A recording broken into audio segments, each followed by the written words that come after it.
जळगावमध्ये अल्पबचत भवनामध्ये आयोजित केलेल्या विशेष प्रदर्शनाचं गिरीश महाजन यांच्या हस्ते उद्घाटन करण्यात आलं। आणीबाणीच्या काळातल्या जिल्ह्यातल्या सर्व गौरव मूर्तींचा मुख्यमंत्री देवेंद्र फडणवीस यांच्या सहीचं सन्मानपत्र देऊन गौरव करण्यात आला। आणीबाणीच्या काळातल्या विविध घटना आणि संघर्षात सहभागी झालेले कार्यकर्ते, नागरिक यांची छायाचित्र मजकूर या प्रदर्शनामध्ये मांडण्यात आले आहेत। आजचा सन्मान सोहळा हा गौरवाची बाब असल्याची प्रतिक्रिया उपस्थितांनी दिली। की इकडे संघाचे लोक जेवायला यायचे माझी मेस असल्यामुळे, आणि इकडे हे लोक SRP असायचे, PSI असायचे, ते लोक मला विचारायचे। त्यावेळेला मग खूप याच्यानी बोलावं लागत होतं। त्या मुलांना खोटं सांगावं लागत होतं की बा हा माझा मावस भाऊ आहे, हा ते भाऊ आहे, हा विद्यार्थी आहे। जे लोक प्रचारक होते ते जेवायला त्यांना घालायचे, मी पण मला असं खोटं बोलून सांगावं लागत होतं त्यांना।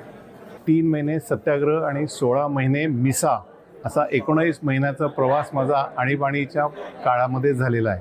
हुकुमशाहीच्या विरोधामध्ये आम्ही हे आंदोलन केलं होतं।